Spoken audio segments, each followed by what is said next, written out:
안녕하십니까. 김덕상입니다. 저는 EMBA 3기로 졸업을 했고요. 오늘 SNU 비즈포럼에 통해서 이렇게 여러분과 알게 되어 정말 영광이고 감사드립니다. 제가 오늘 드릴 톡은 바이오 산업의 현재와 미래에 대한 내용이 되겠습니다. 바이오 산업이 최근 들어 굉장히 큰 화두가 되고 있습니다. 주식 시장에서도 IPO도 바이오 산업 관련된 회사들이 굉장히 많이 IPO를 하고 있고, 또 상장을 할 때도 굉장히 많은 공모가 몰리고 있고, 또 밸류에이션과 상관없이 굉장히 시가총액이 크게 유지되는 걸 보면서 많은 분들은 바이오 산업에 대해서 굉장히 궁금해 하실 분들이 많으셨을 것 같습니다. 제가 이제 오늘 드릴 내용은 아주 깊이 있는 내용은 아니지만, 이렇게 바이오 전공을 하지 않으신 분을 대상으로 바이오 산업에 대한 개괄적인 정보를 드리고자 합니다. 저에 대해서 간단히 먼저 설명을 드리면, 저는 EMBA 3기로 졸업을 했고요. 현재 사토리스 코리아 바이오텍의 대표이사로 있고, 또 이화여자대학교와 카톨릭대학에서 역시 강의를 하고 있습니다. 그리고 국제백신연구소 한국 후원의 상임이사 역할도 맡아 하고 있습니다. 2017년 4월 22일자 란셋이라는 영국의 유명한 의학 잡지가 있습니다. 여기 실린 내용인데요. 이 사람들이 한 스터디가 인컴 상위 35개국을 대상으로 상위 35개 국가의 국민들을 대상으로 21가지 모델을 이용해서 2010년부터 2030년까지 평균 수명이 어떻게 될지에 대한 예측을 한 스터디가 실렸는데요. 여기에 나온 거에 의하면 한국은 2030년대 되면 평균 수명이 90살을 넘어갈 거라고 예측이 되어 있습니다. 역시 그거보다 2년 전이죠. 2015년 2월 23일 날 타임지 표지로 나온 모델인데요. 아이가 나와 있죠. 이 아이가 2015년에 태어난 이 아이는 아마 142살까지 살 거라고 여기 나와 있습니다. 인류의 역사를 직립보행을 시작한 유인원부터 시작해서 따지기 시작하면 거의 300만 년이 넘는데, 물론 현생 인류의 조상은 호모사피엔스는 10만 년 전이지만, 이 350만 년 전의 전체 시간을 놓고 봤을 때 인류가 30세 이상 살 수 있었던 것은 거의 99.99%가 지난 0.001%에 해당하는 시간에 해당한다고 합니다. 그러니까 최근 들어 이렇게 급격히 인간의 수명이 늘어나는 거가 되겠죠. 이 책 혹시 보신 분들도 많이 계시겠죠. 저희 김영석 철학과 교수님이 박사님이 쓰신 책인데요.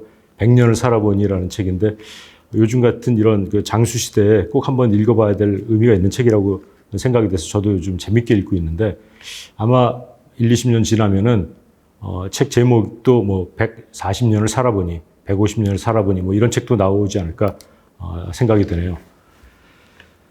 이런 혁신적인 바이오 산업 혁명의 근간이 되는 것들은 우리가 산업혁명의 처음으로부터 되돌아가서 볼 수 있을 것 같습니다. 산업혁명을 계기로 인류의 문명 또는 인류의 여러 가지 과학기술 혁명의 발단이 됐는데요.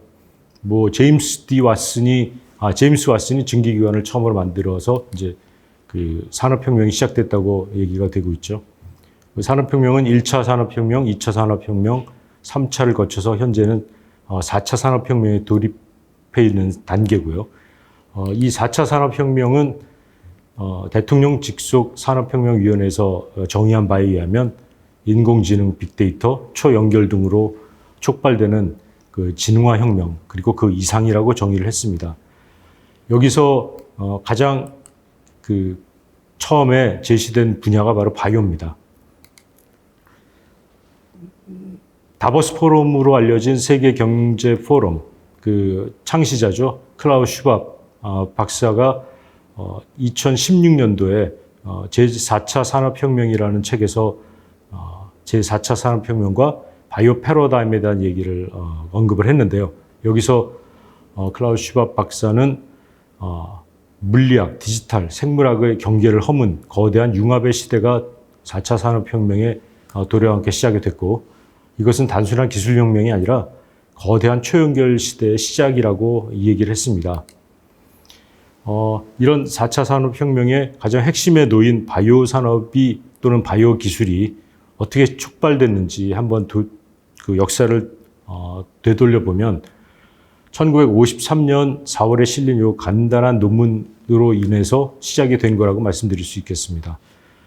영국 캐빈디시 연구소에서 모여서 모든 생명체의 근간을 이루는 유전 물질의 구조를 규명하고자 제임스 왓슨과 프랜시스 크릭이라는 이 두 생물학자가 그 X선 회절 분석법을 이용해서 DNA 분자의 구조를 연구하던 중에 이 DNA 구조는 이중 나선으로 만들어져 형성이 되어 있고, 그 나선은 각각 4개의 염계에 의해서 쌍을 이루면서 사다리처럼 이렇게 만들어져 있다는 이 구조를 규명을 해냈습니다. 이것으로 인해서 모든 바이오 혁명이 시작이 됐다고 저는 생각이 되는데요. 2000년도에 그 미국 밴더빌트 대학 오웬 경영대학원의 리차드 올리버 교수가 쓴 바이오텍 혁명에서도 역시 이분은 그 당시에 그 바이오 경제학의 3법칙이라고 해서 향후에는 바이오 지식이 날마다 2배로 증가하고 점점 이 그 그로스 커브가 엑스포넨셜한 상태로 수직적으로 성장을 이룰 거라고 예견을 했었는데 그 예견이 거의 들어맞는 거를 지금 현재 보고 있습니다. 1990년도 초반에 그 개인용 PC 시대가 도래하면서 PC 가격이 1,000불이 된 때가 있었죠. 그 시점으로부터 촉발이 돼서 ICT 혁명, 정보통신혁명이 시작이 됐고, 그 시점을 기점으로 해서 그 성장 곡선이 거의 기하급수적으로 느는 걸 볼 수 있었는데요. 역시 유사한 패턴을 바이오 쪽에서도 볼 수가 있습니다. 2014년도에 그 유전체, 지놈, 그 인간이 가지고 있는 모든 유전 정보의 합을 지놈이라고 하는데, 그 지놈에 분석하는 비용이 1,000불로 떨어진 시점이 2014년입니다. 역시 마찬가지로 PC가 1,000불이 했던 거랑 비슷하죠. 그 시점부터 시작해서 기하급수적으로 바이오 산업에 관련된 지식과 기술이 기하급수적으로 느는 것을 역시 또 우리도 보고 있는데요. 현재까지도 그것은 초기 단계에서 진행형이라고 볼 수가 있겠습니다. 미국의 그 정보통신 관련 컨설팅 회사인 가트너에서 매년 발표를 하죠. 가트너 사이클이라고, 그 신기술에 대한 인간의 기대와 그 기술이 어느 정도 그 진척이 어느 레벨에서 어떤 상태로 넘어가는지를 예측한 그 사이클인데요. 그래프인데, 가트너에서 매년 이 사이클을 발표를 합니다. 이 사이클에 해당되는 이머징 테크놀로지들을 이렇게 표로 만들어서 발표를 하는데, 이것을 보면 바이오 관련된 그런 테크놀로지들도 굉장히 많이 진입을 하는 걸 볼 수 있고요. 아마 여러분들도 이건 ICT 쪽 관련된 기술이 주로 기술이 돼 있긴 하지만, 바이오 쪽에 새로운 기술이 대두됐을 때 이게 어느 단계에 속하는지 한번 맞춰보는 것도 재미있을 것 같습니다. 또 하나의 그 큰 그 전환점은 2000년도에 일어났습니다. 2000년 6월에 클린턴 행정부 때 미국의 에너지성과 그 NIH가 공동으로 전 세계 40여 개 기관들과 공동으로 그 인간의 유전체 전체를 분석하고 규명하고자 하는 그 휴먼 지놈 프로젝트를 시작을 했죠. 이 휴먼 지놈 프로젝트는 1990년에 시작이 돼서 2005년까지 15년간 약 30억 달러의 자금을 투여해서 인간 유전체를 전체를 분석하고자 하는 프로젝트를 시작을 한 건데요. 이 프로젝트는 예정과는 좀 다르게 2003년도에 벌써 규명이 다 끝났습니다. 그래서 2년 더 빠르게 끝난 건데요. 그 빠르게 끝났던 계기는 그 셀레라 지노믹스라는 회사를 창립한 크레이그 벤터 박사가 민간이 먼저 이걸 규명하겠다고 나서는 바람에 정부와 민간의 그 경쟁 상황이 돼버렸고, 결국은 이제 양자가 잘 타협을 해서 이 2000년도에 먼저 일단 시안을 발표를 했습니다. 그 인간 유전자 전체를 드라프트를 발표를 했는데요. 이것이 왜 의미가 있냐면 이로부터 시작해서 파생되는 모든 그 바이오 기술이 급격히 늘었고요. 또 이 인간 유전체에 대한 그 유전자 정보는 그 특허를 걸지 않고 다 인류의 공동 자산으로 공개를 하기로 결정을 했습니다. 그래서 이것으로 인하여 많은 바이오 기술의 진보가 촉발이 됐다고 말씀드릴 수 있겠습니다. 그럼 처음에 왜 30억 달러나 들어갔을까요? 그 당시 기술로는 인간의 유전체를 전체를 분석을 해보면 염기쌍이 약 30억 개가 있습니다. 그래서 한 개의 염기쌍을 분석하는데 1달러가 든다고 가정을 하고, 그래서 30억 달러를 책정을 한 거죠. 그 당시에 13년에 걸쳐서 30억 달러가 투여되고 40개 기관이 달라붙어서 했던 일이 2015년도에는 여기 보시는 오른쪽에 보시는 장비 한 대가 그 13년에 걸쳐 일어났던 일을 단 4시간 만에 처리할 수 있는 능력이 되어버렸습니다. 그리고 비용도 1,000불 정도. 그러니까 어마어마한 기술의 진보죠. 아마 이게 2015년도의 그 상황이니까 2021년 현재의 상황은 이 소위 NGS라는 이 기술은 더욱더 진보를 해가지고 더 빠른 시간에 더 작은 금액으로 인간의 유전체를 분석할 수 있게 된 겁니다. 이거는 반도체에 해당하는 무어의 법칙, 즉 매 2년마다 집적도가 2배씩 늘어난다는 무어의 법칙보다 더 빠르게 가격이 떨어진 것을 볼 수 있는데요. 또 다른 그런 의미 있는 사건은 2012년도 노벨 생리의학상에서 일어났습니다. 2012년도 노벨 생리의학상을 받은 그 영국의 존 거든경하고 그 일본 교토 대학의 야마나카 시냐, 이 두 분의 연구, 즉 스템셀에 대한 연구로서 또 다른 새로운 혁명이 시작이 됐는데요. 이분들의 연구는 그 성체 줄기 일반 세포에서 거꾸로 유도를 역분화를 해가지고 그 기본적인 배아 줄기세포 같은 형태의 그런 줄기세포로 거꾸로 유도해간 그 기술입니다. 이것이 왜 어떤 의미가 있는지는 뒤에 자세하게 다시 한번 설명을 드리고요. 가장 최근에는 작년이죠. 2020년도에 노벨 화학상을 받은 두 여자분이 있습니다. 그 엠마뉴엘 샤펜티에라는 독일 막스 플랑크 연구소의 교수하고 UC 버클리의 제니퍼 두드나라는 이 두 교수가 그 크리스퍼 캐스9이라는 이 기술을 가지고 노벨 화학상을 받았습니다. 이것도 아까 말씀드린 그런 줄기세포의 역분화 줄기세포를 만든 기술과 더불어서 더 굉장히 그 혁신적인 그 연구의 새로운 분야를 연 그 기술인데요. 제가 볼 때는 이거는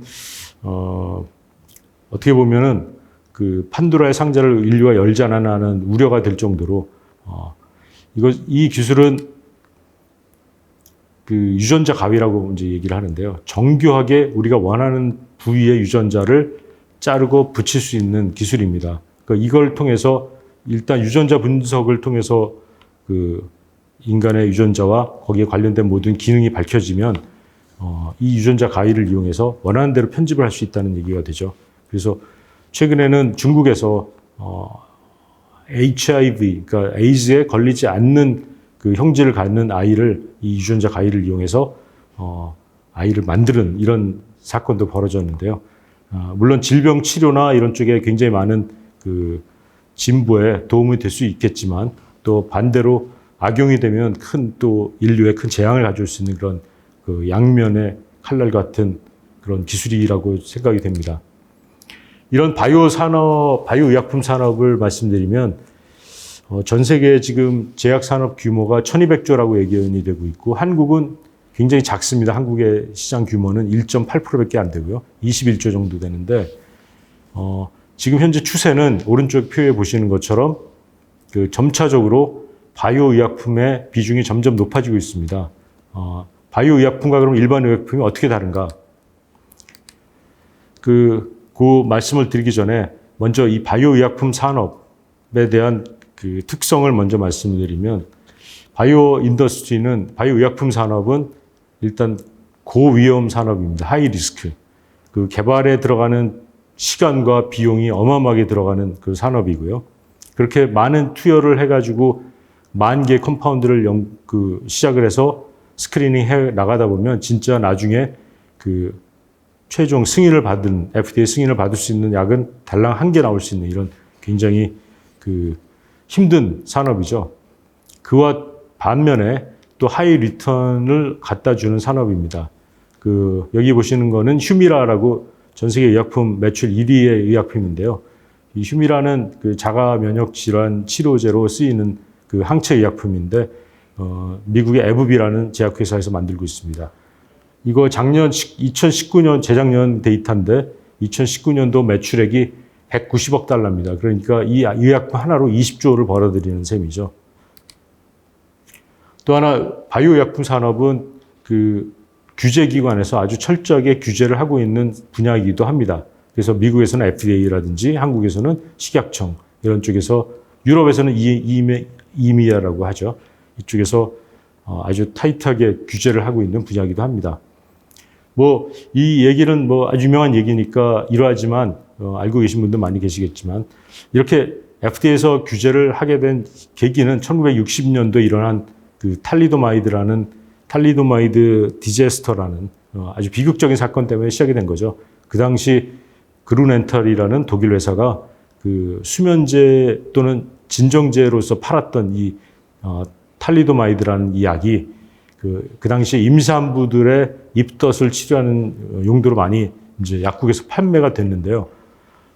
이 약을 먹은 이후에 유럽에서 상당히 많은 몇만 명의 이런 그 사지가 형성이 미완성인 상태로 태어난 그 기형아들이 무수히 많이 태어났습니다. 근데 이거를 미국에서는 이 환자가 굉장히 케이스가 적었거든요. 그 이유는 이 오른쪽에 보시는 이 케네디 대통령과 같이 사진을 찍었네요. 프랜시스 켈시라는 이분이 FDA의 신입 직원이었는데 이 사람이 이 약을 승인을 해달라고 제약회사가 가져왔을 때 본인이 봤을 때는 여러 가지 미심적인 부분이 많았기 때문에 더 많은 데이터를 요구하면서 그 승인을 보류하고 있었다고 합니다. 그러다가 나중에 그 유럽에서 이런 많은 비극적인 그런 기형아 발생 사건이 탈리도마이드와 연관되어 있다는 것이 밝혀진 후로 이 켈시는 미국의 영웅으로 이력 떠올랐고 그 당시에 이제 케네디로부터 이런 상도 받았는데요. 이 사건을 계기로 미국에서는 FDA에 굉장히 막강한 권한을 주어지게 됐습니다. 이게 케파와 해리스 어멘드먼트를 통해서 FDA가 여러 가지 약효에 대한 증거를 요구하게 됐고 또 여러 가지 인베스티게이션 할 수 있는 그런 권한도 갖게 됐고요. 그다음에 그 처방약은 함부로 광고를 막 할 수 없게끔 하는 이런 또 그 권한도 주어졌습니다. 그리고 제일 중요한 거는 GMP, 그러니까 Good Manufacturing Practice라고 일반 제약이나 바이오 회사는 거의 대부분 GMP 환경 안에서 하에서 개발을 하고 생산을 해야 되는데 이 GMP에 대한 가이드라인과 이 모든 그 체계가 이 당시부터 시작이 된 거라고 보시면 되겠습니다. 바이오 의약품은 그럼 뭘까요? 일반 의약품과 어떻게 다를까요? 바이오 의약품은 말 그대로 일반 공장에서 합성을 하는 것이 아니라 생체, 세포라든지 이런 바이오 유래된 그 물질이라든지 아니면 이제 이런 그 동물 세포 이런 것들을 이용해서 의약품을 만드는 겁니다. 그러니까 공장으로 생물을 이용하는 거죠. 그래서 일반 의약품들은 여기 보시는 것처럼 그 작은 몰레큘이고 분자량도 굉장히 작고 주로 이제 케미컬 합성을 하고요. 그 주로 그 오랄 도시지로 그러니까 경구용으로 먹는데 바이오 의약품들은 대부분 분자량이 굉장히 큰 단백질 의약품이 주구를 이루고 있고 배양이라는 공정을 통해서 만들어지고 또 그 주로 정맥 주사를 통해서 투여가 됩니다. 이 바이오 의약품의 가장 대표적인 항체 의약품이죠. 항체는 우리 인간이 면역 시스템의 일부로서 가지고 있는 그 미사일과 같은 분자인데요. 우리가 그 균이라든지 암세포라든지 외부의 침입을 받으면 그 면역세포들이 활동을 하면서 이 항체를 생성을 하고 그 항체가 그 침입자에 다가가서 정교하게 열쇠와 자물쇠와 같은 메커니즘으로 결합을 해서 그 침입자를 사멸시키는 그런 역할을 하는 미사일과 같다고 보시면 되는데요. 이 항체 의약품이 그 20년 전부터 이제 본격적으로 대량 생산 기술이 보급이 되면서 그 블록버스터 바이오 약품의 주류를 형성하게 됐습니다. 그래서 현재 2019년도에 전 세계에서 팔린 그 20가지 의약품을 여기 나온 것처럼 보시면은 제일 꼭대기에 있는 1위 약품이 아까 보여드린 휴미라죠. 휴미라가 190억 달러치를 팔았고요. 이 중에 한 80%는 항체 의약품이라고 보시면 되겠습니다. 뭐 레미케이드라든지 헐셉틴. 그리고 맨 밑에 보시는 레미케이드 같은 경우는 관절염 치료제로 쓰이기도 하는데 여기서 인플릭시맵이라고 나와 있죠. 이 인플릭시맵은 성분명이고요. 레미케이드는 그 상품명입니다. 그래서 회사마다 이 상품명은 좀 다를 수가 있고 한국에서 만든 첫 번째 셀트리온이라는 제약회사에서 만든 첫 번째 바이오시밀러, 전 세계 처음으로 만든 바이오시밀러죠. 이 바이오시밀러의 명칭은 램시마입니다. 근데 레미케이드와 같은 성분이라고 보시면 되겠습니다. 이런 그 의약품들은 그 특허로 보호가 되는데요. 처음에 개발을 한 다음에 특허 출원을 하면 그 특허 출원 당시부터 20년간 특허를 보호받게 됩니다. 그러나 그 20년이 지나면 또는 이제 등록한 후 17년이 지나면 그 특허가 만료가 되는데요. 특허가 만료되는 시점에 맞춰서 그와 유사한 복제 의약품들이 나오기 시작합니다.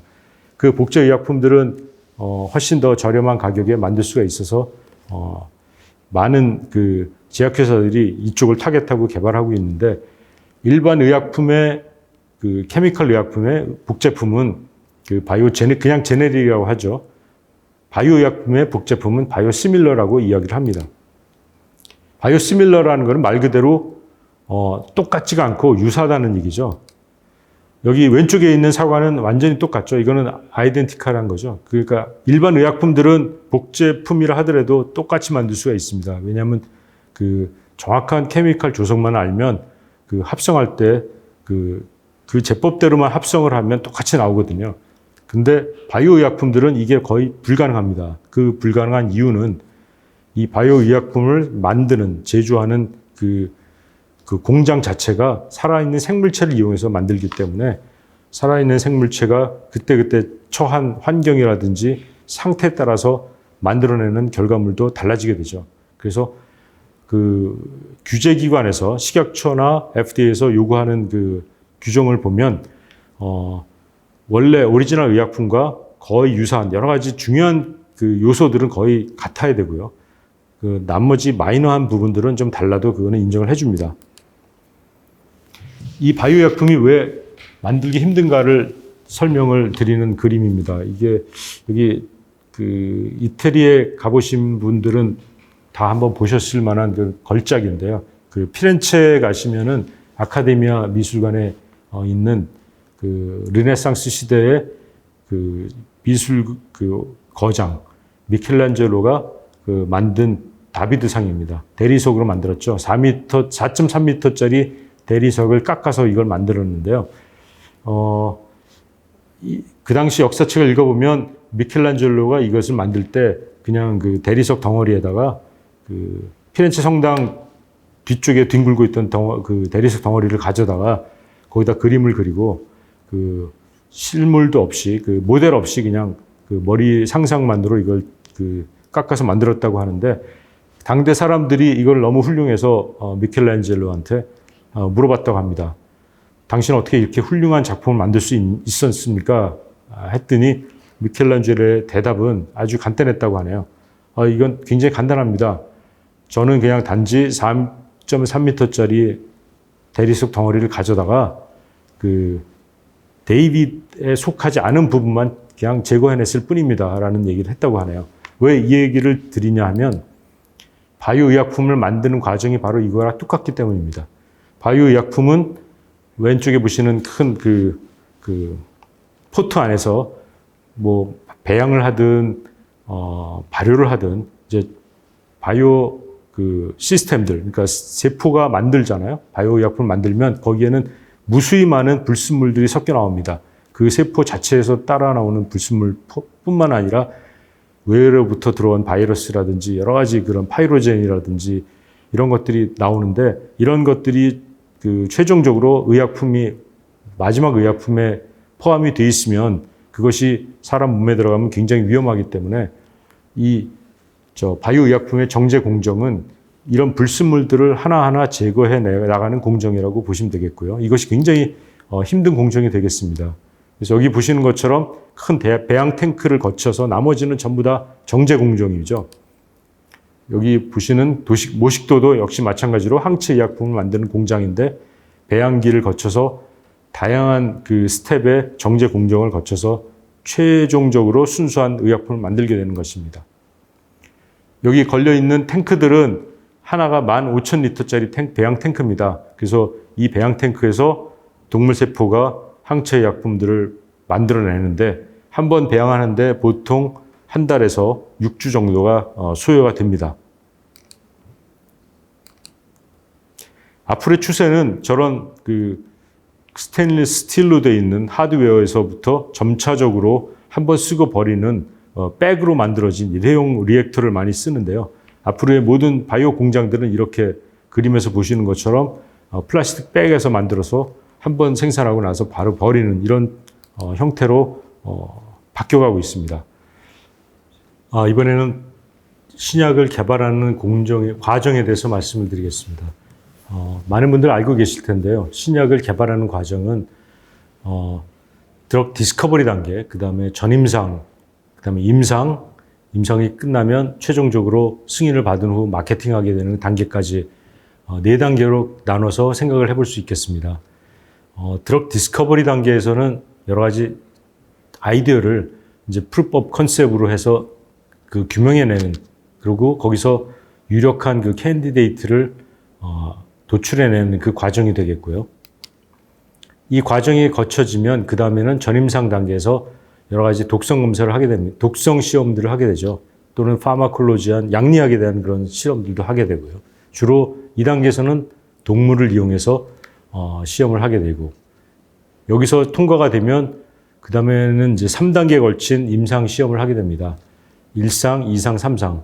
그래서 1상에서는 주로 적은 수의 인원을 대상으로 역시 독성을 검사를 하게 되고, 2상에서는 에피커시를 좀 보는 그런 어느 정도의 양이 적절한지를 보게 됩니다. 그리고 3상에서는 그 굉장히 많은 수의 대상으로 역시 에피커시와 세이프티를 다시 한번 검증해내는 과정이 되겠죠. 그리고 임상 4상이라고 요즘은 또 많이 불리는데요.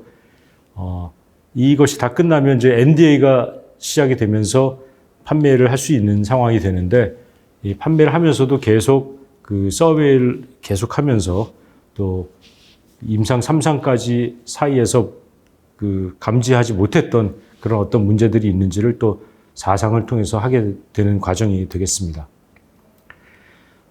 이 과정을 제가 말씀드린 이유는 현재 바이오 회사들의 추세가 예전에는 이것들을 다 본인들이 다 했습니다. 그러니까 물론 이제 임상 시험은 CRO도 했지만 나머지 부분들은 상당히 많은 부분들을 제약회사면은 제약회사 연구소에서 자체적으로 다 했었는데, 최근에 많은 추세는 이거를 핵심 역량에만 집중을 하고 나머지는 다 아웃소싱하는 그런 추세로 가고 있어요. 그래서 이 드럭 디스커버리 단계에서도 좋은 아이디어를 가지고 있는 그 작은 벤처들로부터 그 기술을 많이 사들인다거나, 이렇게 사들인 것들을 또 전임상 CRO에 보내서 전임상을 하고, 임상 CRO에 보내서 임상을 진행하고, 마케팅도 전문 마케팅 에이전트에 의존하는 그런 경향도 많이 보입니다. 그 최근에 몇 년 전에 재작년이죠. 상장한 회사 중에는 NRDO라고 명명이 되어 있는데 No Research Develop Only라고 해서 본인들이 가지고 있는 역량은 그 연구 개발 능력은 없고요. 연구 개발된 것들 또 라이센스를 다 해와서 그거를 그 통합해서 그 개발하는 것만 하는 그런 회사들도 상장이 되기 시작했습니다. 한국은 그럼 어떤 상태인지 한번 보겠습니다. 한국의 바이오 산업은 현재 어디까지 와 있을까요? 먼저 그 얘기를 하기 전에 그 블룸버그에서 매년 그 재밌는 그 통계 발표를 하는데요. 그 이노베이션 인덱스라는 것을 발표하죠. 얼마만큼 각 국가가 이노베이션에 그 앞서가 있냐를 이제 순위를 매겨서 발표를 매년 하는데 저는 이거 매년 재밌게 보고 있습니다. 여기 보시면 올 초에 나왔는데 2021년도 랭크가 한국이 다시 1위로 등극을 했습니다. 한국은 19년도에도 1위를 했고 작년에 2위로 잠시 주저앉았다가 올해 다시 1위로 복귀를 했고요. 여기 보시는 것처럼 R&D 인텐시티는 2위, 그 다음에 부가가치 제조 분야에서는 2위, 그 하이텍 덴서티 분야에서도 4위를 차지했습니다. 요건 작년에 조선일보에 나온 그 데이터를 갖다가 제가 2월 5일자로 다시 바꾼 그 내용인데요. 왼쪽에 보시면 2021년 2월 5일 기준 그 시가총액 비교를 해봤습니다. 삼성바이오로직스가 53조를 차지했고요. 셀트리온이 46조를 차지했네요. 반면에 4대 시중은행, KB, 신한지주, 하나금융, 우리금융 다 합쳐서 52조입니다. 삼성바이오로직스보다 못한 이런 상황이 됐고 3대 통신사를 다 합친 금액이 셀트리온보다 못한 상황이 됐죠. 이 매출액과 비교해보면 말도 안 되는 얘기가 벌어졌지만 이걸 보시면 얼마만큼 바이오 산업의 그 미래 가치에 대해서 사람들이 생각하고 있는지를 보실 수 있을 것 같습니다. 그리고 국내 벤처 캐피털 바이오 의료 분야의 투자가 2019년도에 1조 400억을 돌파를 했습니다. TD에서 발표한 자료인데요. 그럼 한국은 전 세계 시장에서 놓고 봤을 때 어떤가를 봤는데, 임상 시험 트라이얼 그 순위로는 서울이 1위입니다. 전 세계. 서울은 굉장히 특이한 도시인데요. 이런 면에서는 그 임상 시험을 하기에 가장 훌륭한 도시로 전 세계 1위로 평가가 되고 있습니다. 이 이유는 서울에는 그 500베드 이상의 초대형 병원이 무수히 많이 있고요.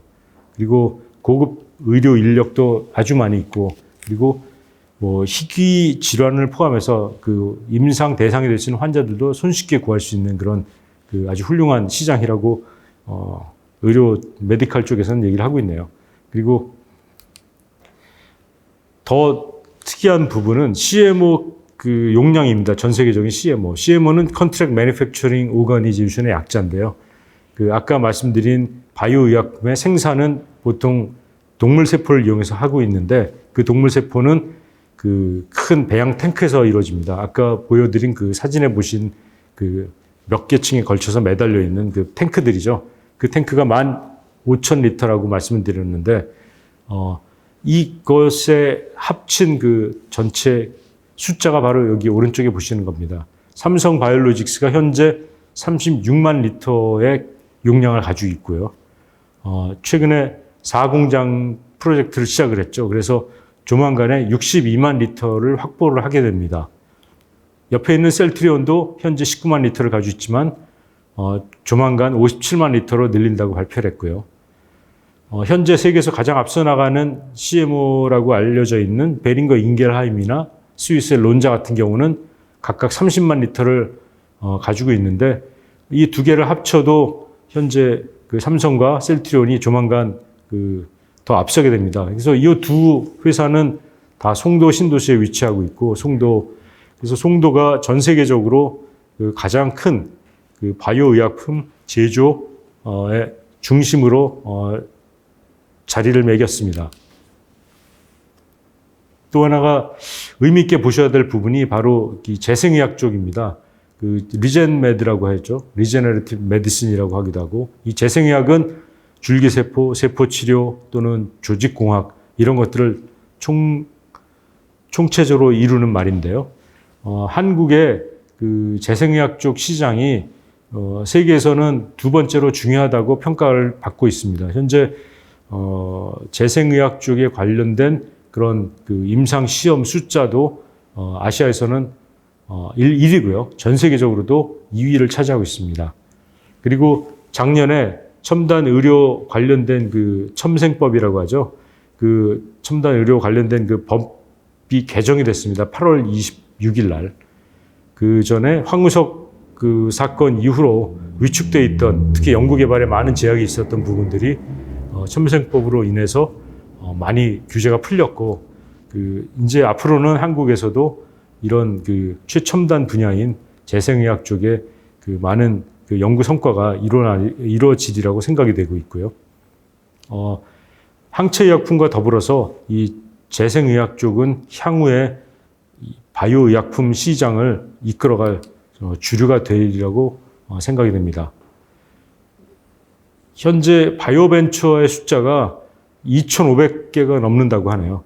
어마어마한 숫자죠. 지금도 1년에 300개, 400개 되는 그 새로운 바이오벤처들이 탄생을 하고 있는데요. 성과도 많이 나타나고 있습니다. 현재 예전에는 해외에서 다 한국으로 기술이 들어왔지만 현재는 거꾸로 한국에서 전 세계로 기술이 수출되는, 즉 라이센스 아웃되는 케이스도 상당히 많이 볼 수가 있고요.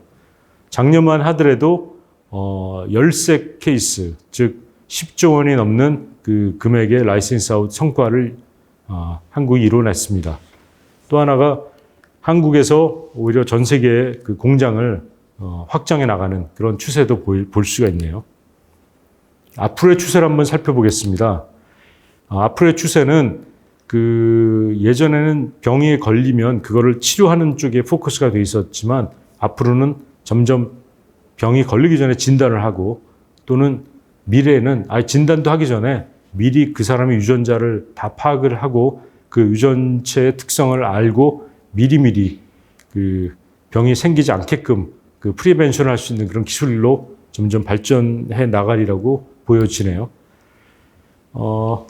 알리안츠 그룹에서 나온 자료인데요. 앞으로 향후 20년 동안 그 가장 각광받을 5가지 분야를 뽑았는데 personalized medicine, 그러니까 맞춤 의학이죠. 두 번째는 스템셀 관련된 의약품, 나노 스케일의 메디신, 그 다음에 유전자 치료와 진 에디팅, 아까 말씀드린 그런 크리스퍼 같은 그 기술을 이용해서 유전자를 에디팅하는 그런 기술, 그 다음에 디지털 헬스, 이 5 분야를 미래에 각광받을 분야로 뽑았습니다.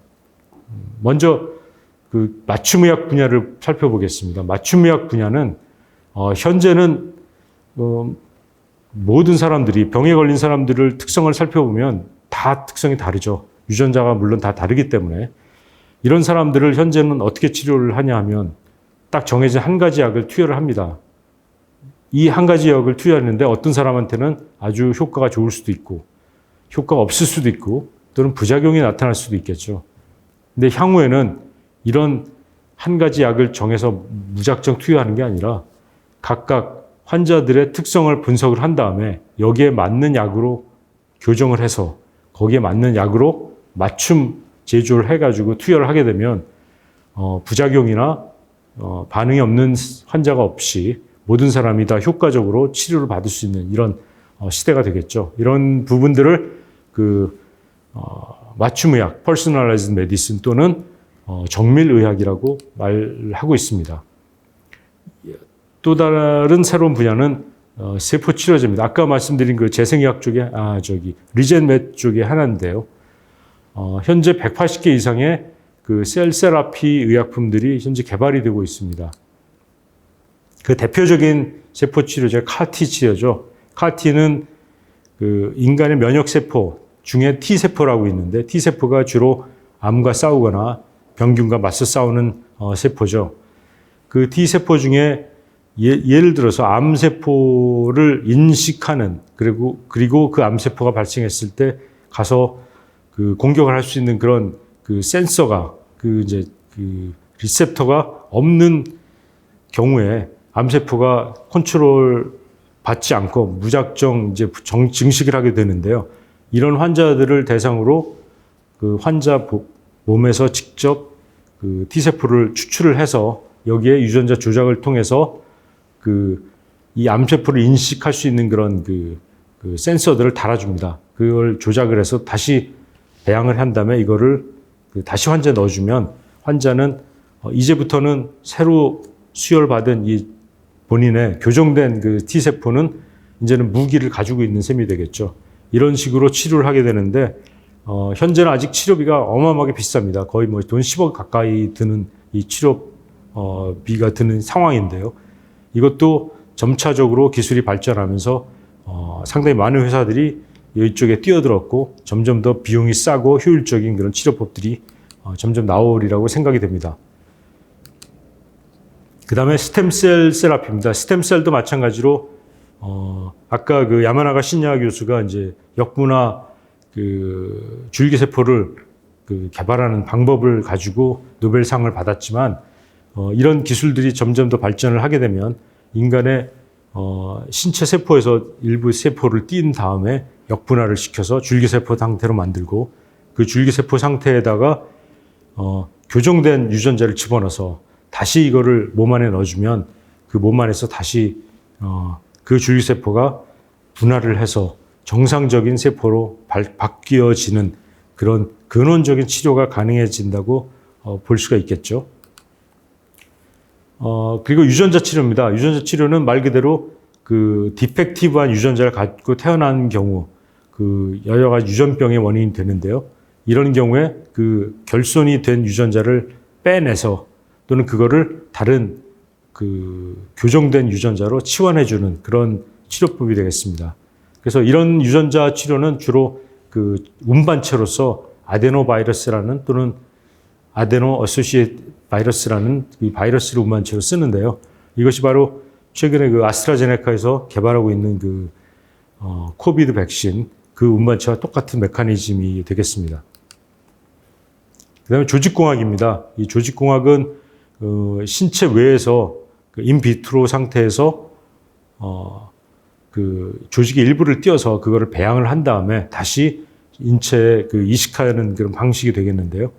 여기 보면은 인간의 쥐에서 한번 이렇게 만들어 가지고 인간의 귀를 가진 쥐가 이제 생겨난 걸 보실 수 있을 것 같은데 이 조직공학 분야도 앞으로 점차적으로 3D 프린팅과 더불어서 발전할 분야고요. 그래서 만약에 손상된 사고라든지 여러 가지 이유로 해서 만약에 손상된 장기라든지 신체가 있을 경우에 이런 방식으로 외부에서 만들어서 다시 인체에 넣어주는 또는 수술을 통해서 다시 복원시켜주는 이런 기술이 앞으로 나올 것 같습니다. 그다음에 마지막으로 바이오닉스입니다. 바이오닉스는 말 그대로 디지털과 기계와 컴퓨터와 인간이 하나로 합쳐지는 거죠. 뭐 뇌 브레인에 칩을 심는다든지 뭐 여러 가지 센서를 박는다든지 뭐 이런 분야가 되겠죠. 이런 부분도 점차적으로 반도체 기술의 발달 또는 그 의료 여러 가지 재료의 발달과 더불어서 조만간에 볼 수 있는 분야가 되지 않을까 생각이 됩니다. 그 얼마 전에 일론 머스크는 그 뇌 브레인에 그 칩을 심어가지고 인간이 서로 텔레파시로 할 수 있게 하는 기술을 만들겠다고 얘기도 했는데요. 앞으로 어떻게 발전이 될지는 지켜볼 일이죠. 그 다음에 인간의 욕심은 사실은 뭐 한도 끝도 없는 것 같습니다. 어떻게 보면은 그 바벨탑을 쌓는다고 할까요? 인간이 이제부터는 생명체를 직접 만들어 보고자 하는 그런, 생명체는 신이 만드는 거라고 우리가 예전부터 중세 때부터 알고 있었는데 하고 있었죠. 근데 앞으로는 인간이 실험실에서 생명체를 거꾸로 한번 합성을 해보자. 아니면 인간이 거꾸로 만들어보자. 이런 시도들이 상당히 많이 진행이 되고 있습니다. 그 합성 생물학이라고 하죠. 그래서 최근에는 시험관에서 그 바이러스는 물론이고요. 박테리아와 유사한 초기의 박테리아와 같은 그런 세균도 합성을 한 경우가 생기고 있습니다. 그리고 디지털 헬스, 여러 가지 아까 말씀드린 대로 기계와 인간이 합쳐지는 또는 여러 가지 그 디지털 기술을 이용해서 의료 치료라든지 예방 쪽에 활용되는 이런 디지털 헬스케어도 굉장히 큰 속도로 발전할 분야가 되겠고요. 여기에 인공지능이 가미가 되면서 이 분야가 더 가속적으로 지금 발전을 하고 있습니다. 여기 보시는 것처럼 헬스케어 전 영역에 걸쳐서 벌써 인공지능을 이용한 기술을 또는 신약을 또는 테크놀로지를 개발하고 있는 회사가 무지무지 많이 나온 걸 보실 수 있을 것 같습니다. 뭐 메디컬 이미징이라든지 데이터 분석, 텔레헬스, 페이션 페이싱, 뭐 리서치 분야라든지, 그다음에 여기에는 뭐 이쪽에 관련된 투자를 하는 회사들도 상당히 많고요. 기존에 있는 제약회사들, 그 세계적인 제약회사들도 벌써 AI 관련된 연구를 많이 뛰어들고 있습니다. 왼쪽에 보시는 거는 큰 제약회사들이 되겠죠. 그 다음에 100개가 넘는 스타트업들이 역시 AI를 이용해서 헬스케어를 지금 바꿔가고 있는 모습을 보실 수 있겠습니다. 자, 그러면 이 많은 스타트업들은 이 데스밸리라고 불리는 이 임상시험을 끝까지 거쳐서 최종 상품을 내기까지 어마어마한 시간과 돈이 들어가는 이 긴 여정에 있어서 가장 위험한 이 데스밸리라고 불리는 이 부분을 어떻게 건너갈까요? 이미 전임상에서 일상 가는데도 어마어마한 비용이 드는데 일반적인 그 조그마한 스타트업들이 이거를 감당하기 쉽지 않습니다.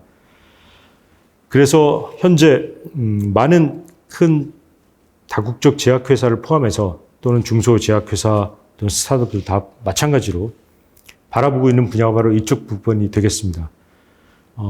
중요한 거는 타임 투 마켓이죠. 얼만큼 내가 빨리 시장에 내느냐. 10년이 걸리는 게 아니고 1, 2년 안에 또는 뭐 2, 3년 안에 적은 비용을 들여서 이것이 요즘에 가장 큰 화두가 되고 있고요. 그런 전략으로서 그걸 이룰 수 있는 전략으로서 많이 거론되는 것이 바로 오픈 이노베이션입니다. 오픈 이노베이션은 뭐 IT 분야나 다른 분야에서는 벌써 많이 활용되는 개념인데요. 바이오 쪽에서도 오픈 이노베이션의 개념이 많이 활용이 되고 있습니다. 판교 테크노밸리라고 혹시 들어보신 분들도 계실지 모르겠는데요. 이것이 이제 민간에서 조직이 된 그 포럼입니다. 굉장히 성공적으로 진행되고 있는데 벌써 생긴 지 한 4, 5년 됐는데요. 여기는 뭐 대통령도 참석할 정도로 굉장히 유명해졌고요. 판교에서 코로나가 터지기 전까지는 한 달에 2번씩 모여서 그 스타트업을 이루시는 그 CEO라든지 CFO라든지 뭐 CTO 또는 인베스터, 뭐 변호사, 로여, 뭐 다양한 분들이 모여가지고 어떤 새로운 토픽을 놓고 서로 경험을 쉐어하고 의견을 나누고 하는 그런 그 포럼인데요.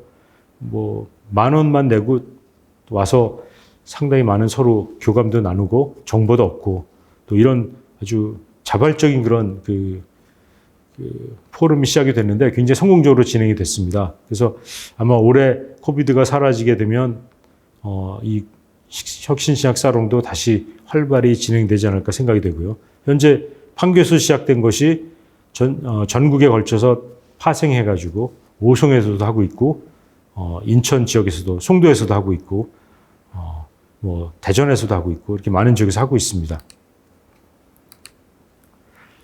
그래서 많은 기업들은 이런 오픈 이노베이션의 개념으로서 많은 부분들을 외부에 아웃소싱 하기도 하고 또는 그 외부에서 많은 좋은 아이디어들을 라이센스 인하기도 하고 또는 조인 벤처를 만들기도 하고 저는 협업을 하기도 하고 하는 이런 추세를 볼 수 있는데요. 그 중에 하나는 이제 아웃소싱에 대한 트렌드입니다. 현재 많은 기업들이 예전에는 제약회사 연구소에 가보시면 연구소에서 모든 것들을 자체적으로 다 연구 개발하고 아주 철저한 그런 시크릿 노하우로서 간직을 하고 하는 그 사일로 개념의 그런 연구를 많이 했었는데 현재는 다 오픈해서 서로 공유하는 그런 개념으로 많이 가고 있고요. 또 최단도로 본인들이 가지고 있는 핵심 역량에만 집중을 하고 나머지 부분들은 전부 다 아웃소싱 해주는 CMO라든지 CRO라든지 이런 쪽에 아웃소싱하는 것이 최근 트렌드로 볼 수 있고요. 이 덕분에 삼성 바이오로직스와 같은 그런 세계적인 CMO도 탄생하게 된 계기가 되죠. 장시간에 걸쳐서 장황하게 말씀을 드리긴 했는데요.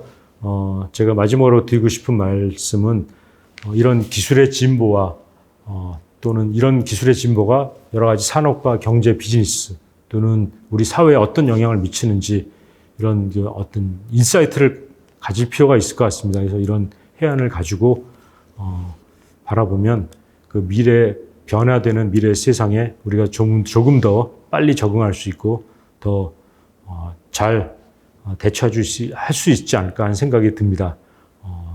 감사합니다. 이런 장시간에 걸쳐서 두서없이 장황하게 말씀을 드렸지만 전반적인 바이오 산업에 대한 그 개념을 현재 또 트렌드를 보실 수 있었으면 좋겠고요. 더 혹시 궁금하신 상황이 있으면 맨 앞에 나온 제 연락처로 연락을 주시면 되겠습니다. 감사합니다.